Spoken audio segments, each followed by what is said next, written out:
What's going on, guys? It is July 6th, and just wanted to give you an update. We just started last week grazing our second pass on some spots on the farm where we first started at. This area that I'm standing in was very, very lush. We grazed here April 24th, and it was very thick, very lush, a lot of orchard grass and clover. Just one of the best spots on our farm, so take that for what you will.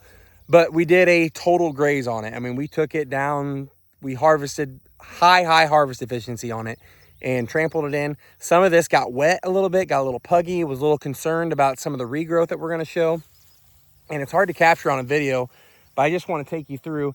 I think the four-wheeler sitting in here, and I don't have it in an overly short spot or an overly tall spot. I got it parked in a fairly mediocre spot, but this was grazed down to like a putting green basically on April 24th. And now granted, we are now 10 weeks, just shy of 11 weeks from that. So plenty of time to regrow, but I just want to show some of this regrowth. There's the four-wheeler sitting in the grass.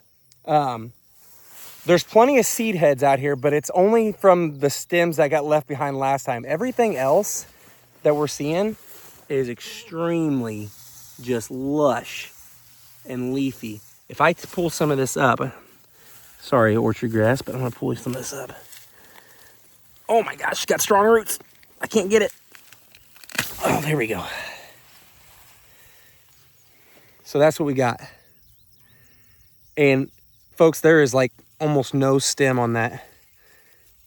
Some right here at the base. If you can see it, a little stemmy. Otherwise, that's all leaf.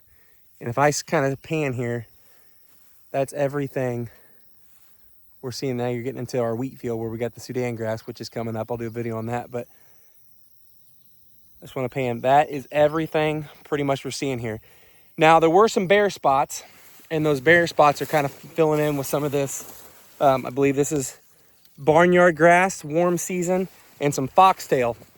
And a lot of people consider that undesirables, but they've been grazing that the last couple weeks on the regrowth spot that we were just in.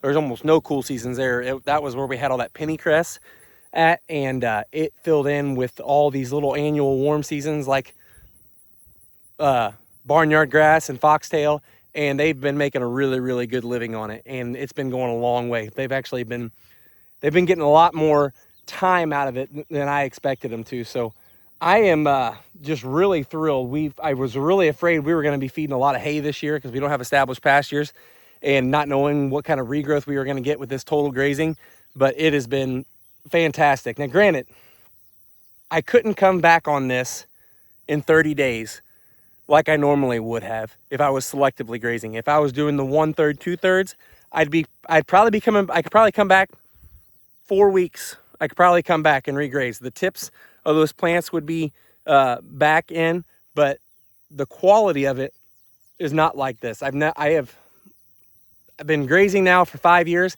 I have not seen this type of quality in a regrowth, especially with the last couple weeks that we've had. It's been super, super hot. So you would think a lot of this stuff would go to seed, and your forage quality this time of year is just really lagging.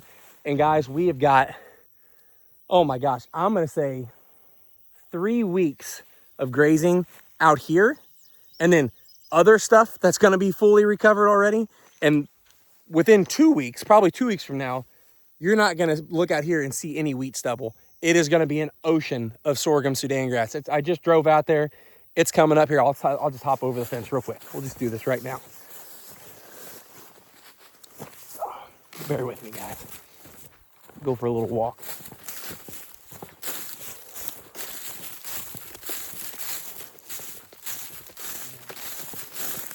It's a little spotty, but you'll get that with broadcasting. We did it with the drone. Trust me, it'll almost all fill in. You can see the tracks from the manure wagon. This is what we do on our hog operation. We need a spot to go with our hog manure, so we always put it on standing wheat stubble. And we broadcasted this sorghum-sudangrass seed with a drone, and we did it into the standing wheat.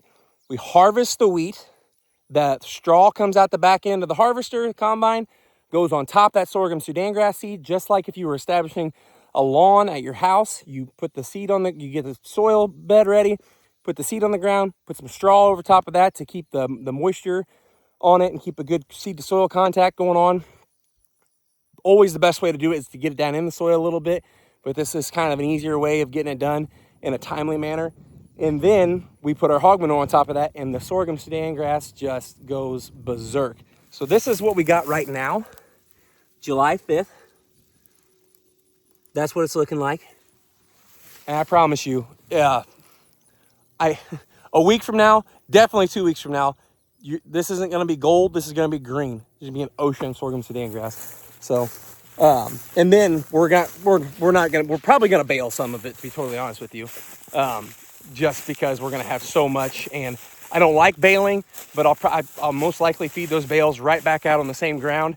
It's so much good forage out here that we might as well try to keep it and utilize it. So yeah, but I mean, gosh, this will never catch it, but just look at that.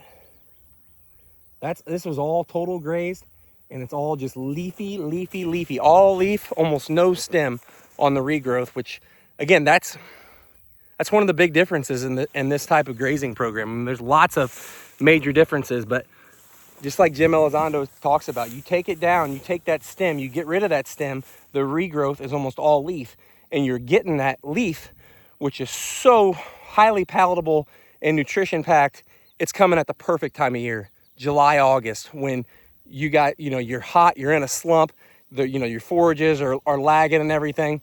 And if you got this stuff stocked up, ready to go, I mean, we're going to have our cows anybody who's not looking good in a couple months needs to go, because it ain't the grass's fault. I promise you that. So that's all I got, guys. Just wanted to share this lushness.